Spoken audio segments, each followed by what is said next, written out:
mga kamama cooking, may bago nga pala akong recipe for today. Tofu with patola. Yan. I-half fried ko lang yung tofu.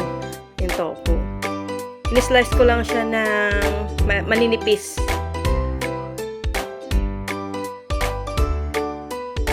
Ay, putok-putok pa yung kawali ko mga kamama cooking.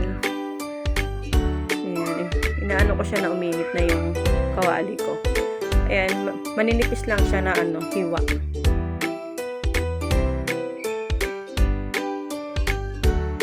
Mga kamama cooking, ang talagang luto ko sa patola, yung may miswa. Pero ngayon, ito yung bago kong recipe. Wala siyang miswa. Tofu lang, tsaka patola. May konting karne. Ayan, half fry ko lang siya. Ang tofu.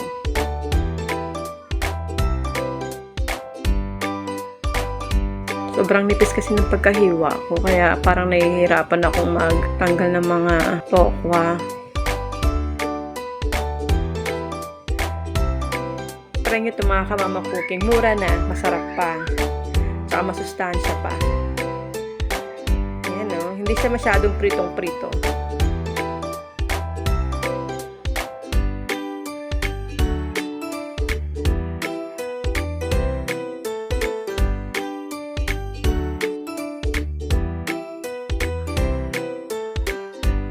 Hanguin ko na siya. Ilalagay ko na rin yung second batch ng tokwa. Ayan, may second batch siya.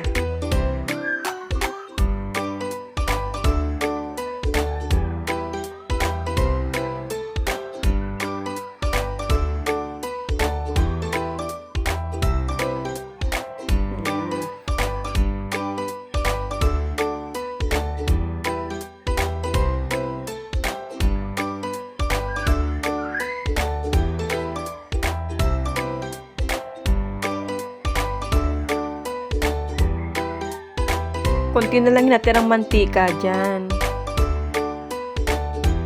Ilalagay ko na yung baboy. Pamamantikain natin siya.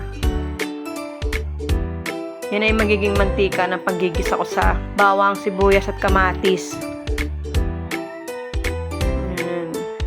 Sasangkutsa ko siya hanggang sa magmantika yung baboy.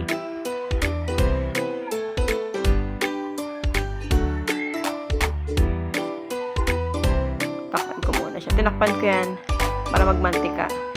Then, ilalagay ko na yung bawang. Kunting gisa lang. Susunod ko na agad yung sibuyas. Sibuyas. Gisa-gisa lang. Nasangkutsa ko na na maayos yung baboy. Okay na yung baboy. Kumbaga sa luto na siya. Ayan, kamatis. Yung kamatis hindi ko siya masyado lulutuin kasi sa sabawan ko yan eh.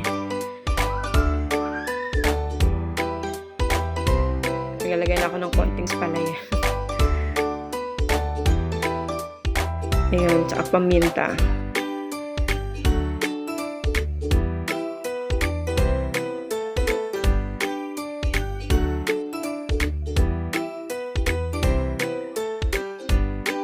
Gisa-gisa lang para kumapit yung lasa ng patis tsaka yung paminta.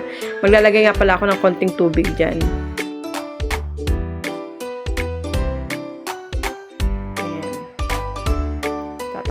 Siya mga kamama cooking.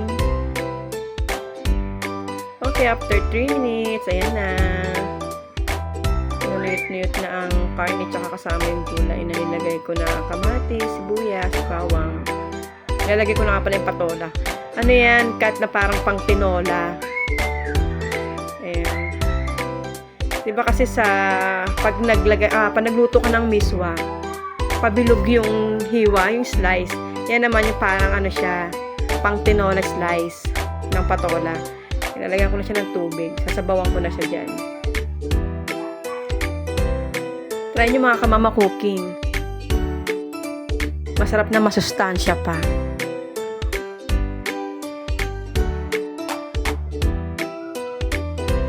Ayan, kumukulo na. Ilalagay ko na nga pala yung tofu dyan. Ayan, tofu. Or tokwa. Ayan. Maglalagay ako dyan ng mga pampalasa. Patis ulit.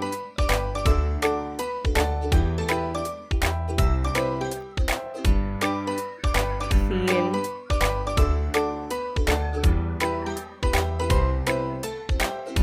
Ayan, basta gumayan yung kamay ko, may secret recipe ako nilagay. Ayan. Saka, syempre, alam mo na, magic sarap. Hindi ko nilalagay lahat. And then, maglalagay ako dyan ng isang kutsarang asukal. Ayan. Masarap siya mga kamama cooking. Try nyo. As in, sarap talaga siya.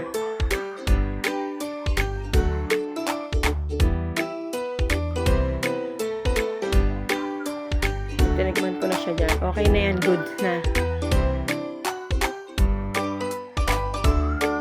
Lalo na lang ng konti. Mga kamama cooking. Okay na siya.